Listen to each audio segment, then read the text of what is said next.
Boa noite a todos.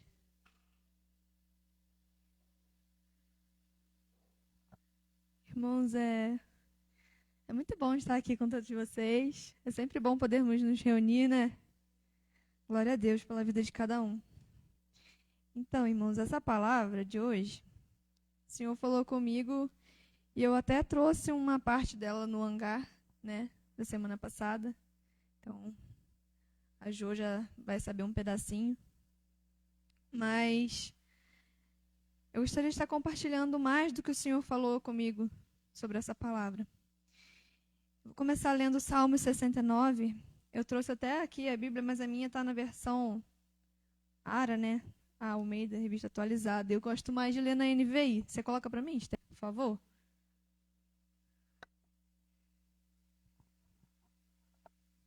Glória a Deus. 69:1, por favor. O pastor estava falando aqui, é tão profundo, né? Tão importante a gente ter comunhão e um relacionamento com o Senhor, né? Estar sempre próximo da sua palavra, conhecer a palavra de Deus. É um privilégio para nós podermos ter essa palavra, né? Ter ela em mãos. Tantas pessoas, né, que choram e buscam, querendo ter a oportunidade de ter uma Bíblia em mãos, e nós temos, né? A um clique, né, no celular, e às vezes temos mais de uma dentro de casa, e deixamos de ler, né, por coisas bobas, né? Então, que nós possamos estar mais conectados à palavra do Senhor. Salva-me, ó Deus, pois as águas subiram até o meu pescoço. Nas profundezas lamacentas eu me afundo, não tenho onde firmar os pés. Entrei em águas profundas, as correntezas me arrastaram. Cansei-me de pedir socorro, minha garganta se abrasa, meus olhos fraquejam de tanto esperar pelo meu Deus. Os que sem razão me odeiam são mais dos que os fios de cabelo da minha cabeça. Muitos são os que me prejudicam sem motivo. Muitos os que procuram destruir-me. Sou forçado a devolver o que não roubei. Tu bem sabes como fui insensato, ó Deus. A minha culpa não te é encoberta. Não se decepcionem por minha causa aqueles que esperam em ti, ó Senhor, Senhor dos exércitos. Não se frustrem por minha causa os que te buscam, ó Deus de Israel. Pois por amor a ti suporto zombaria e a vergonha cobre-me o rosto. Sou um estrangeiro para os meus irmãos, um estranho até para os filhos da minha mãe. Pois o zelo pela tua casa me consome, e os insultos daqueles que te insultam caem sobre mim. Até quando choro e jejuo, tenho que suportar zombaria. Quando ponho vestes de lamento, sou objeto de chacota. Os que se ajuntam na praça falam de mim, eu sou a canção dos bêbados. Mas eu, Senhor, no tempo oportuno, elevo a ti a minha oração. Responde-me por teu grande amor, ó Deus, com a tua salvação infalível. Tira-me do atoleiro, não me deixes afundar. Liberta-me dos que me odeiam e das águas profundas. Não permitas que as correntezas me arrastem, nem que as profundezas me engulam, nem que a cova feche sobre mim a sua boca. Responde-me, Senhor, pela bondade do teu amor, por tua grande misericórdia. Volta-te para mim. Não escondas do teu servo a tua face. Responde-me depressa, pois estou em perigo. Aproxima-te e resgata-me. Livra-me por causa dos meus inimigos. Tu bem sabes como sofro zombaria, humilhação e vergonha. Conhece todos os meus adversários. A zombaria partiu meu coração. Estou em desespero. Supliquei por socorro, nada recebi. Por consoladores e a ninguém encontrei. Puseram fel na minha comida e para matar-me a sede deram-me vinagre. Que a mesa deles lhes transforme em laço. Torne-se retribuição à armadilha. Que se lhe escureçam os olhos para que não consigam ver. Faze-lhes tremer o corpo sem parar. Despeja sobre eles a tua ira, que o teu furor ardente os alcance. Fique deserto o lugar deles. Não haja ninguém que habite nas suas tendas. Pois perseguem aqueles que tu feres e comentam a dor daqueles a quem castigas. Acrescenta-lhes pecado sobre pecado, não os deixe alcançar a tua justiça. Sejam eles tirados do livro da vida e não sejam incluídos no rol dos justos. Grande é a minha aflição e a minha dor. Proteja-me, ó Deus, a tua salvação. Louvarei o nome de Deus com cânticos e proclamarei sua grandeza com ações de graças. Isso agradará ao Senhor mais do que bois, mais do que touros com seus chifres e cascos. Os necessitados o verão e se alegrarão, e vocês, a que buscam a Deus, vida ao seu coração. O Senhor ouve o pobre e não despreza o seu povo, o aprisionado. Louvem-no os céus e a terra, os mares e tudo o que nele se move. Pois Deus salvará Sião e reconstruirá as cidades de Judá. Então o povo ali viverá e tomará posse da terra. A descendência dos seus servos a herdará, e nela habitarão os que amam o seu nome. Amém, né? Agora acabou. Amém. Então, irmãos, essa palavra, eu estava um dia pela manhã lendo ela, e o Senhor me fez lembrar sobre a vida de Davi, né? O que ele passou. Porque a gente sabe bem que Davi matou Golias, matou um urso, matou um leão, né? Que Davi, ele era ungido rei. Porém, Davi, quando foi ungido rei, ele não imediatamente se tornou rei. Ele precisou passar por algumas dificuldades. Ele era um homem comum que carregava uma grande promessa. Durante esse tempo de espera, ele enfrentou diversas tribulações. O próprio rei Saul, por inveja de Davi, passou a persegui-lo com a intenção de matá-lo. Colocou alguns homens atrás dele, né, e buscava constantemente matar Davi. E então Davi precisou fugir. Começou a virar um fugitivo, né? E se escondia em cavernas, onde ele podia, ele achava, ele se escondia em outras cidades, né? E ele passou por muitas tribulações, e nesse salmo a gente vai vendo, né, que ele fala sobre os próprios filhos da mãe dele, o rejeitaram, não quiseram mais saber dele. E esse salmo me lembrou muito as aflições de Davi. Eu penso que no momento que ele escreveu, ele devia estar passando por algo muito difícil, né? E durante a perseguição, a gente pode ler no livro de 1 Samuel, Davi teve diversas oportunidades de matar Saul. Mas não foi... E ele se livraria da perseguição e também alcançaria o trono. Mas não foi isso que Davi fez. Pelo contrário, ele temeu a Deus e declarou que não tinha poder algum para tirar a vida do ungido do Senhor. Abrindo mão da justiça própria, confiando inteiramente de que Deus cumpriria a promessa e que ele não precisava se antecipar nem se preocupar. Apenas continuar temendo a Deus. E no fim, nós sabemos que foi exatamente isso que Deus fez. Davi não precisou manchar as mãos com o sangue do rei, que também era seu sogro. Né? Era uma situação assim um pouco complicada. Mas, no fim das contas, Deus fez o que ele havia prometido a Davi e Davi não precisou se mover. E esse temor de Davi, né, desde o princípio, ele sempre temeu ao Senhor. E por isso a gente vai vendo que mais na frente ele vai ser considerado, chamado um homem segundo o coração de Deus, porque ele temia a Deus. Né? E ao invés dele fazer justiça com as próprias mãos, resolver os seus problemas sozinhos, ele confiou em Deus. Confiou que no tempo certo aquela tribulação teria um fim e que ele receberia aquilo que Deus tinha prometido para ele, que foi a unção de rei. E quantas vezes nós queremos, em meio às tribulações, dar o nosso jeito para que aquela situação termine de uma vez? Queremos agir com justiça própria quando nos caluniam e perseguem, ao invés de orarmos pela misericórdia de Deus. A palavra de Deus nos diz, em 2 Coríntios 4, 16 ao 17. Por isso, não desanimamos. Embora exteriormente estejamos a desgastar-nos, interiormente estamos sendo renovados dia após dia, pois os nossos sofrimentos leves e momentâneos estão produzindo para nós uma glória eterna, que pesa mais do que todos eles. Nessa terra é certo que precisamos passar por tribulações, pois elas é que produzem um peso de glória. É certo também que as tribulações nos aproximam de Deus, porque como podemos desejar viver como Cristo e não aceitar os seus sofrimentos? Né? As tribulações, elas nos aproximam do Senhor. As tribulações, elas vêm para nos provar, para nos tratar, para nos fazer crescer. Porque a palavra de Deus aqui, eu vou ler também mais para frente, vai falar que essa tribulação, ela contribui para a nossa santificação, para que nos tornemos mais santos como o Senhor. E como Cristo sofreu, assim também Ele nos convida a sofrer, a passar por tribulações, sabendo que essas tribulações produzem um peso eterno de glória. A tribulação, ela é leve e momentânea, a tribulação. Ela é leve e momentânea, não é algo que durará para sempre. Mas o peso da glória que ela gerará é eterno. Olha que coisa maravilhosa que o Senhor faz por nós. Mesmo que nós passemos por muitas aflições e tribulações nessa vida, nós sabemos que o peso de glória é eterno. Então, assim como Davi suportou aquela tribulação e recebeu uma honra enorme de ter uma das promessas mais lindas descritas na Bíblia, se não a mais linda, de que o trono dele duraria para sempre, através de Jesus Cristo. Imagina só essa promessa de ter o Messias na sua descendência, Cristo ser chamado filho de Davi, porque Davi teve esse temor e essa perseverança.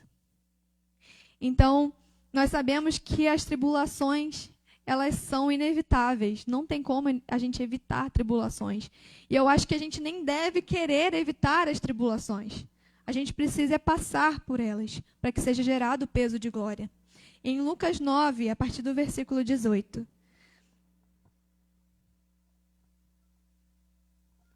Certa vez, Jesus estava orando em particular, e com ele estavam os seus discípulos. Então lhes perguntou: quem as multidões dizem que eu sou?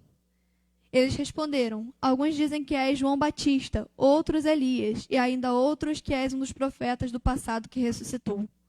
E vocês, o que dizem? Perguntou. Quem vocês dizem que eu sou? Pedro respondeu: o Cristo de Deus. Jesus os advertiu severamente que não contassem isso a ninguém. E disse: é necessário que o Filho do Homem sofra muitas coisas e seja rejeitado pelos líderes religiosos, pelos chefes dos sacerdotes e pelos mestres da lei. Seja morto e ressuscite no terceiro dia. Jesus dizia a todos: se alguém quiser acompanhar-me, negue-se a si mesmo, tome diariamente a sua cruz e siga-me. Pois quem quiser salvar a sua vida a perderá, mas quem perder a sua vida por minha causa, este a salvará. Pois que adianta o homem ganhar o mundo inteiro e perder-se ou destruir a si mesmo? Se alguém se envergonhar de mim e das minhas palavras, o Filho do Homem se envergonhará dele quando ver em sua glória e na glória do Pai e dos santos anjos. Garanto a vocês que alguns que aqui se acham de modo nenhum experimentarão a morte antes de verem o reino de Deus. Então aqui Jesus está falando para os discípulos que ele vai precisar passar por muitas tribulações. E aí ele faz um convite, que aquele que quiser seguir a ele deve negar a si mesmo e tomar a sua cruz. E o negar a si mesmo é sempre algo desconfortável. É sempre algo que gera dor e sofrimento. Então, já começando por aí, para seguir o conselho de Jesus, de negarmos a nós mesmos, para que assim nós possamos segui-lo, nós vemos que nós teremos tribulações, que nós teremos sofrimentos. Porque negar a si mesmo dói. Só quem já negou a si mesmo sabe como dói, né? E Cristo passou por aflições e é necessário que bebamos desse cálice também. Quem quiser acompanhar a Jesus deve negar a si mesmo e tomar a sua cruz. E isso quer dizer renúncia, e renunciar dói. Não é simples e não é confortável. E o Evangelho não é sobre conforto. Se os apóstolos sofreram, se grandes homens de Deus sofreram, como podemos esperar uma vida de felicidade somente? Uma vida agradável sempre. Deus nos garante que nós teremos paz. Mas essa felicidade que todo mundo almeja, né, a alegria é um fruto do Espírito. A alegria vem de Deus. Você consegue estar alegre e mesmo em tribulações. Mas a felicidade é algo passageiro. E essa felicidade que o mundo diz que nós precisamos ter, tem que estar feliz o tempo todo, não é a mesma alegria que o Senhor dá. É diferente da alegria do Senhor. Né? E a alegria do Senhor, ela dura em tribulações. A felicidade não. A felicidade nas tribulações, ela vai embora. Então, a felicidade ela é momentânea, mas a alegria ela é eterna. A paz que o Senhor dá, ela é eterna. Então, quando a gente está passando por tribulações, Deus nos garante que nós teremos paz. Em Mateus 5, do 1 ao 12, Esther, por favor. Vendo as multidões, Jesus subiu ao monte e se assentou. Seus discípulos aproximaram-se dele. E ele começou a ensiná-los, dizendo: bem-aventurados os pobres em espírito, pois deles é o reino dos céus. Bem-aventurados os que choram, pois serão consolados. Bem-aventurados os humildes, pois eles receberão a terra por herança. Bem-aventurados os que têm fome e sede de justiça, pois serão satisfeitos. Bem-aventurados os misericordiosos, pois obterão misericórdia. Bem-aventurados os puros de coração, pois verão a Deus. Bem-aventurados os pacificadores, pois serão chamados filhos de Deus. Bem-aventurados os perseguidos por causa da justiça, pois deles é o reino dos céus. Bem-aventurados serão vocês quando por minha causa os insultarem, os perseguirem e levantarem todo tipo de calúnia contra vocês. Alegre-se e regozijem-se, porque grande é a sua recompensa nos céus, pois da mesma forma perseguiram os profetas que viveram antes de vocês. Volta lá no 1 para mim, Esther, por favor. É engraçado no Sermão do Monte, né? Jesus ele está falando ali que... Pode pular para o 2. 3, vai. Bem-aventurados os pobres em espírito, pois deles é o reino dos céus. E aí, ser pobre de espírito, será que é alguma coisa agradável? Manter o seu espírito de maneira humilde é doloroso ou é fácil? Será? É mais fácil ser orgulhoso, não é? Ter um espírito humilde é difícil. Vai, Esther, próximo. Os que choram, pois serão consolados. Quem está chorando normalmente não está feliz. Quem precisa de consolo não é alguém que está feliz. Ou seja, mais uma tribulação. Bem-aventurados os que choram. Bem-aventurados os que choram. Vai, Esther, próximo. Bem-aventurados os humildes, pois eles receberão a terra por herança. Mais uma vez, é mais fácil ser orgulhoso do que ser humilde, não é? Mais fácil buscar os nossos próprios interesses do que abandonar as nossas vontades para fazer o que é melhor para o outro, ou fazer a vontade de Deus e fazer o que é melhor para o próximo, né? E não o que é melhor para nós. Bem-aventurados os que têm fome e sede de justiça, pois serão satisfeitos. Eu acho que esse daí é o melhor, né? Quem tem fome e sede de justiça. É o que aparentemente parece mais tranquilo, mas mesmo assim, vocês imaginam fome e sede de justiça em um mundo onde tudo que a gente vê é errado, onde tudo que a gente vê... Então, você tendo fome e sede de justiça, você vai viver a sua vida contrariado, porque não tem justiça aí fora. Tudo que a gente vê não é justiça. Mas a gente sabe que nós seremos satisfeitos. Na glória do Senhor nós seremos satisfeitos. Quando Ele vier, nós seremos satisfeitos. Bem-aventurados os misericordiosos, pois obterão misericórdia. Ter misericórdia do outro também é muito difícil. Perdoar também é muito difícil. Então, tudo que Jesus está falando ali, ó, bem-aventurado quem chora, quem é humilde, quem tem misericórdia, são tudo características que é difícil de obter. Não é normal a pessoa ser assim. Vai, próximo. Bem-aventurados os puros de coração, pois verão a Deus. Manter o coração puro. É fácil manter o coração puro? Próximo, Esther. Bem-aventurados os pacificadores, pois serão chamados filhos de Deus.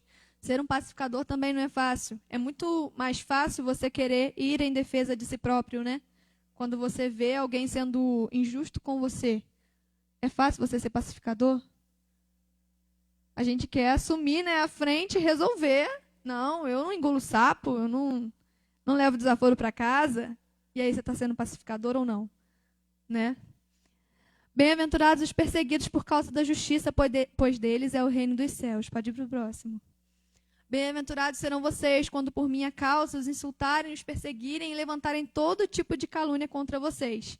Alegrem-se e regozijem-se, porque grande é a sua recompensa nos céus, pois da mesma forma perseguiram os profetas que viveram antes de vocês. Ou seja, bem-aventurados e alegrem-se aqueles que sofrerem perseguição por causa da minha justiça. Então, Jesus mesmo declara que no mundo teríamos aflições. Como buscamos, então, viver apenas em paz? Não teria algo de errado em nossa vida cristã se nunca fôssemos assolados por tribulações? Seria normal um cristão nunca ser assolado por tribulações?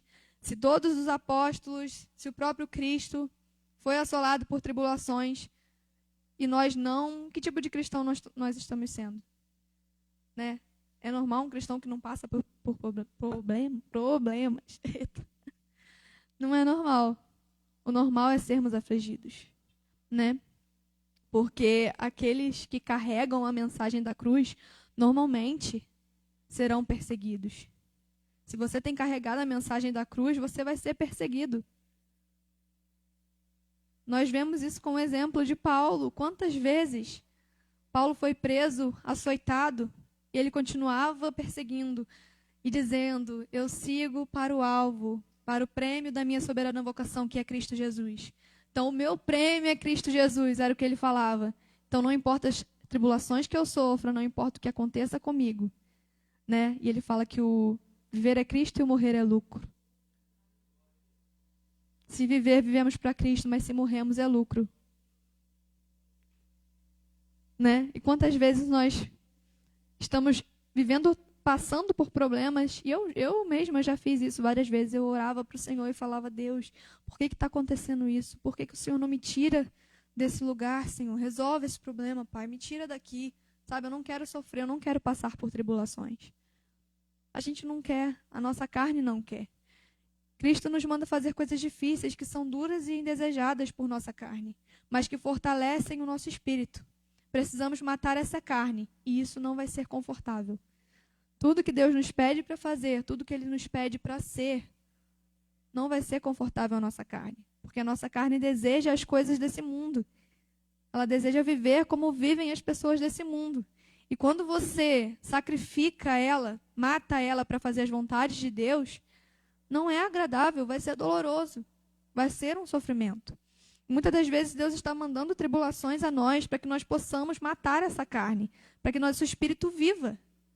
Romanos 8:18.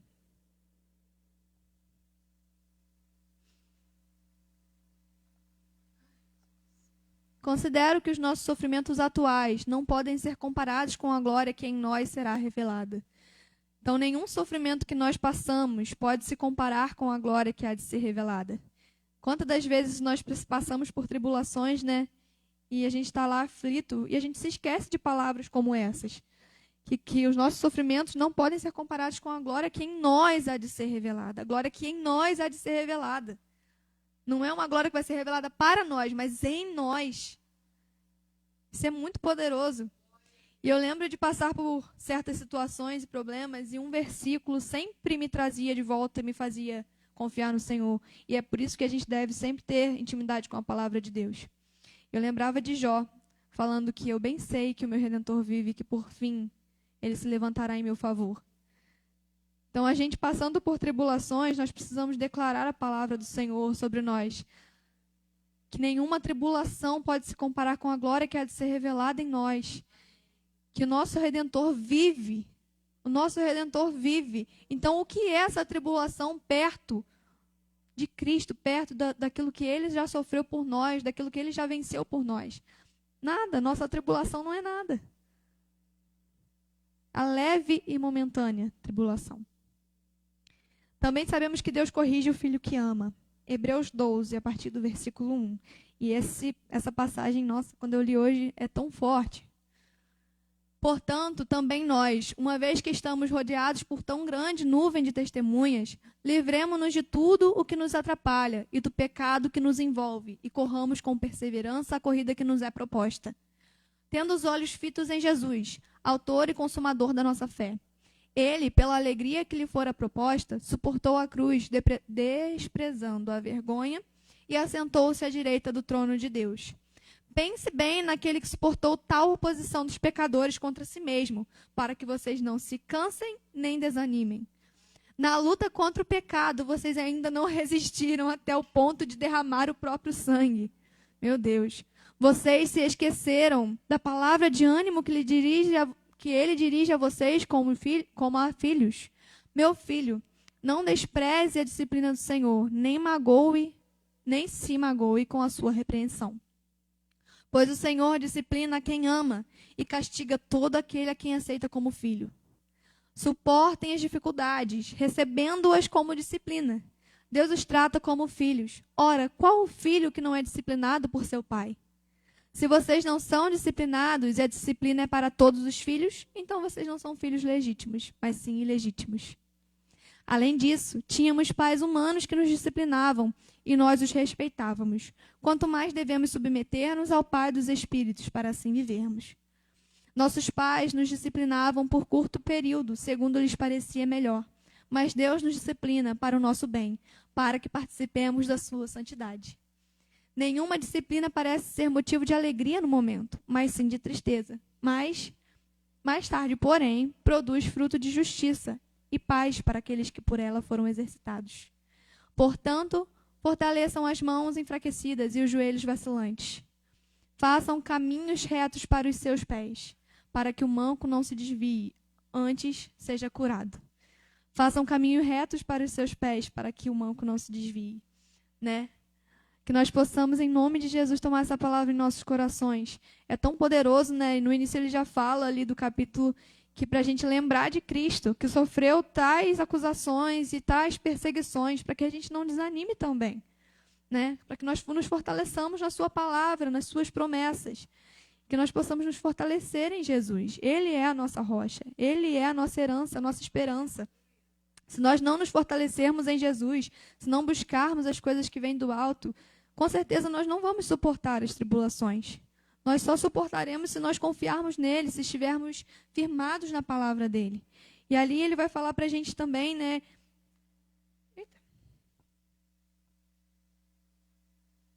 Podemos declarar então que se estamos sendo corrigidos, se estamos recebendo dificuldades para suportar, é porque realmente somos filhos de Deus.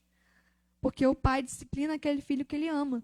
Então, se nós estamos sendo disciplinados, se estamos sendo corrigidos, se estamos passando por aflições, que Paulo fala, né? Se vocês estão recebendo aflições, recebam como disciplina. Né? Se estão passando por tribulações, recebam como disciplina. Ou seja, Deus está nos disciplinando através das tribulações, porque nós somos filhos. Se nós não recebermos tribulações e aflições para sermos disciplinados, significa que nós não somos filhos. Significa que nós não estamos sendo amados. Isso é muito poderoso. Se você está sendo provado, saiba que também está sendo amado.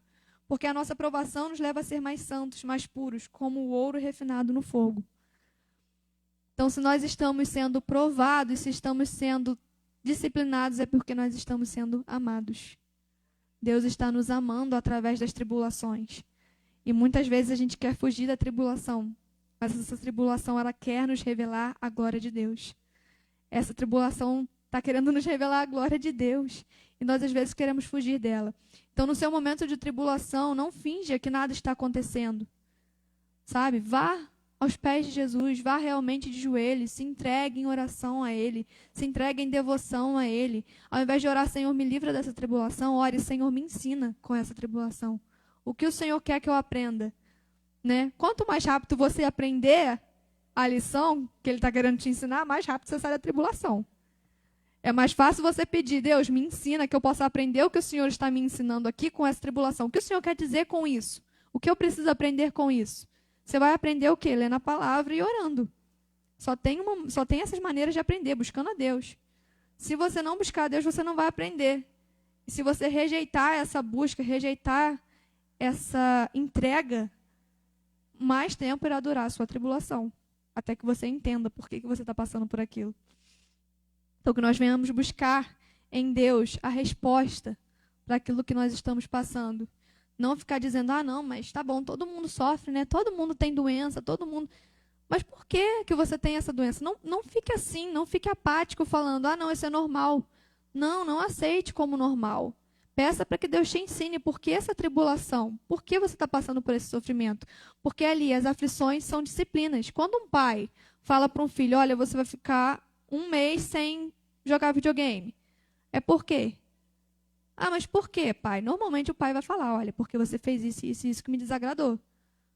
Porque você precisa melhorar nisso e nisso e nisso. Você não está arrumando seu quarto, você não lava a louça.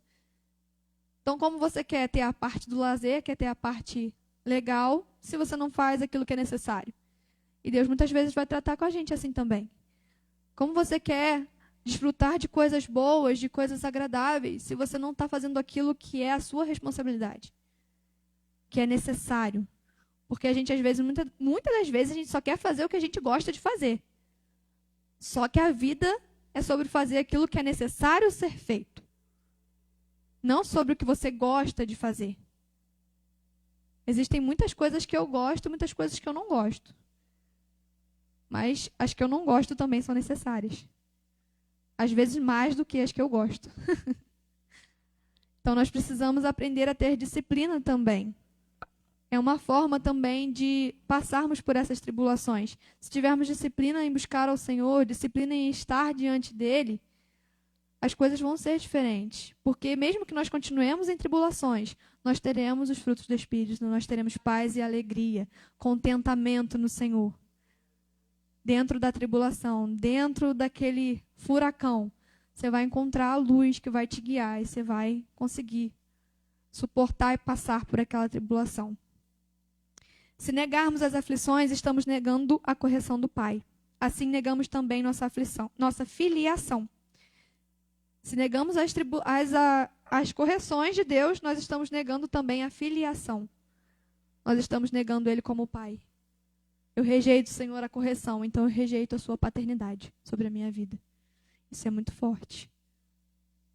Se eu não quero ser corrigido, então eu estou dizendo, é porque ele não é meu pai. Quantas das vezes, né, a gente conhece situações assim de um pai que adota um filho e depois de algum tempo ele ouve, mas você não é meu pai? Por que você está mandando em mim? Por que você está tentando me corrigir? Então a gente vai tratar a Deus como esse filho rebelde que diz, não, você não é meu pai? Mesmo que o pai o tenha criado desde pequeno? Nós não podemos ser assim. Se Deus está nos corrigindo, nós precisamos aceitar a correção dele, para que não rejeitemos ele como pai. Em nome de Jesus, que nós não venhamos rejeitar o Senhor como pai. Se negarmos a cruz, negaremos Cristo, e rejeitando Cristo e seus sofrimentos, também seremos rejeitados pelo Pai. Se nós nos negamos a carregar a nossa cruz, não tem como nós sermos aceitos. Nós não seremos aceitos como filhos. Deus irá nos rejeitar. É por isso que a palavra fala, né, que naquele dia muitos dirão, Senhor, Senhor, em teu nome eu profetizei, em teu nome eu fiz isso, isso e aquilo. E Jesus vai falar, eu não vos conheço. Afastem-se de mim porque eu não vos conheço. Por quê? Porque não aceitou a filiação. Então, como Jesus vai te conhecer se você não aceitar a filiação de Deus? Ele não pode te reconhecer como co-herdeiro da herança dele. Nós precisamos aceitar as correções do Senhor. Precisamos ser humildes, assim como ele fala, bem-aventurados os humildes. Em nome de Jesus, que nós venhamos ser humildes e aceitar a correção do Senhor. E às vezes a correção vai vir da boca do pastor, vai vir da boca do seu marido ou da sua esposa, de alguém que você ama. Às vezes você vai ouvir algo que você não quer ouvir, mas você precisa entender se é Deus que está te corrigindo. Se é Deus que está querendo te tratar. Não é tão fácil ouvirmos coisas que a gente não quer ouvir. Quantas das vezes, né, o meu marido já me corrigiu? Coitado. Assim, né, como nós sempre conversamos, a palavra fala, né, ferro que afia ferro, né? Um afiando o outro, para que nós possamos alcançar a glória. Então, assim, é a vida em comunidade também. Os irmãos também vão afiar uns aos outros, para que nós alcancemos a glória. Então, quando você receber uma correção com amor, quando alguém chegar para você para falar algo com amor, que você receba a correção do Senhor. Que você receba a disciplina de Deus. Que a gente possa compreender que também muitas das vezes a gente vai ler a Bíblia e a gente precisa ler pedindo ao Senhor direcionamento. Para que aquela palavra ela faça diferença. Quantas vezes eu já li a Bíblia também, aquilo saltou aos meus olhos e eu falei, Jesus, como eu sou pecadora, como eu estou errada, como eu preciso da tua misericórdia. Porque a palavra de Deus ela nos revela isso. Em que nós precisamos mudar, em que nós estamos falhando. Então, uma maneira também de você ouvir a voz de Deus e a correção de Deus é através da palavra.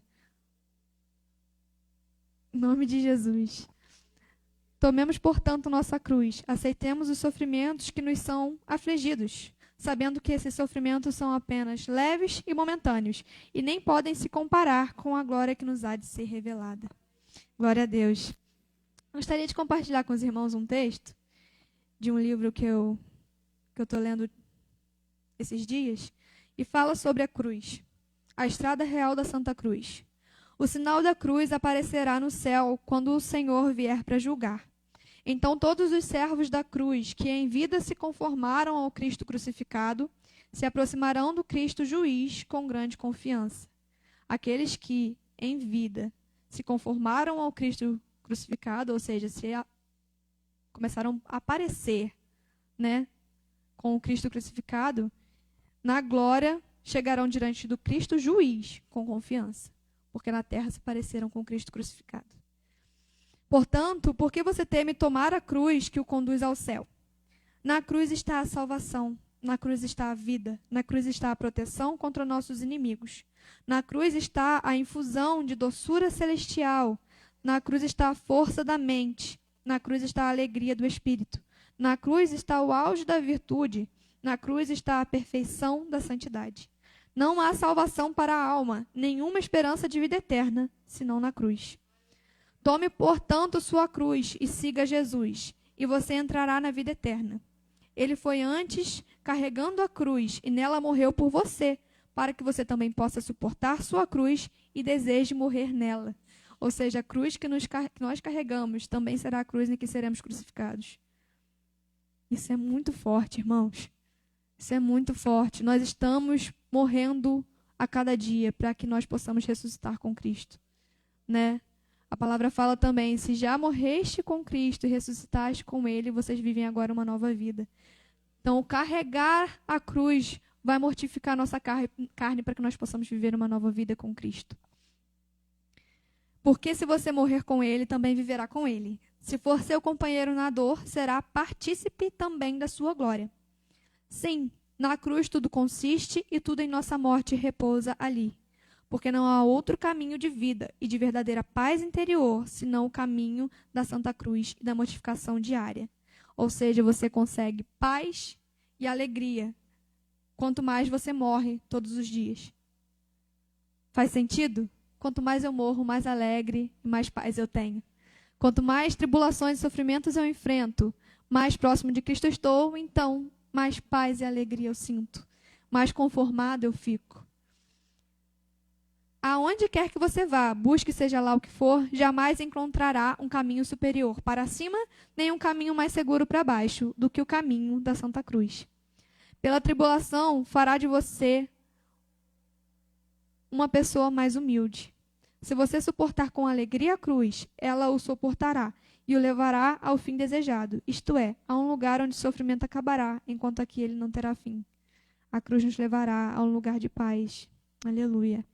A vida toda de Cristo foi de cruz e de martírio. E você procura descanso e alegria? Você se ilude e muito se busca outra coisa que não seja passar por tribulações, porque esta vida mortal é cheia de mistérios e por toda parte há cruzes. Quanto mais a pessoa tiver progredido no espírito, tanto mais encontrará cruzes ainda maiores, porque a dor do exílio aumenta o seu amor por Deus. Então, quanto mais do Espírito você estiver, mais cruzes você deverá carregar. Quanto mais do Espírito Santo você tiver, mais cruzes você terá que carregar, porque o exílio aumenta o amor por Deus. Então, quando você pede, Deus, me ensina a te amar mais, você está pedindo, Senhor, envia tribulações para a minha vida, para que eu aprenda a te amar mais. Nós estamos pedindo a Deus cruzes, porque a cruz é o que nos ensina a amar mais a Deus. Entender aquilo que Jesus passou, os sofrimentos que Jesus passou, é o que nos ensina a amar mais a Ele. Porque quando a carrega de bom grado, o peso da tribulação se transforma em confiança e conforto divino. Quanto mais a carne for arruinada pela aflição, tanto mais o espírito é fortalecido pela graça interior. Beba do cálice do Senhor de todo o coração se quiser ser seu amigo e ter parte com Ele. Se quiser ser amigo de Deus e ter parte com Ele, beba desse cálice de sofrimento junto com Cristo. Sim, prepare-se para sofrer tribulações e tenha nelas grande conforto, porque os sofrimentos do tempo presente, embora sozinho os tenha sofrido, não se comparam com a glória que está por vir. Prepare-se para sofrer tribulações e tenha nelas grande conforto. Tenha conforto em sofrer tribulações, porque você sabe que você está sendo amado. Que essas tribulações elas vão te revelar um peso de glória que não pode se comparar com nada do que nós já passamos nessa terra. Quando você chegar ao ponto em que a tribulação lhe pareça doce, isso for motivo de alegria por amor a Cristo, saiba que tudo agora está bem. Você encontrou o paraíso na terra. Assim como os apóstolos, se consideravam sortudos e felizes e ficavam maravilhados porque eram considerados dignos de sofrer por amor a Cristo. A alegria deles era sofrer por amor a Cristo, porque sabiam que estavam caminhando no caminho da cruz, fazendo aquilo que era correto. Não se engane, mortifique-se em vida. Quanto mais o homem morrer para si mesmo, tanto mais começa a viver para Deus. Porque nosso valor e o progresso do nosso estado espiritual não consistem em muitas alegrias e confortos, e sim em suportar, do começo ao fim, enormes aflições e tribulações. Nosso progresso espiritual está em suportar muitas tribulações e aflições. Quanto mais tribulações e aflições você suportar, mais próximo você estará do Senhor. Porque Ele mesmo sofreu tribulações e aflições. E em tudo Ele diz que Ele saiu mais do que vencedor, Que é para nós não nos preocuparmos No mundo nós teremos aflição, mas tem de bom ânimo, porque eu venci o mundo. Então ele é mais do que vencedor sobre todas essas coisas. E ele deseja fazer-nos vencedores também, junto com ele. Apenas participe das suas aflições, sofra com ele, busque a ele, estar mais próximo dele. E assim você também será vencedor. Você será crucificado naquela cruz e verá a glória que há de ser revelada em nós. Amém? Glória a Deus.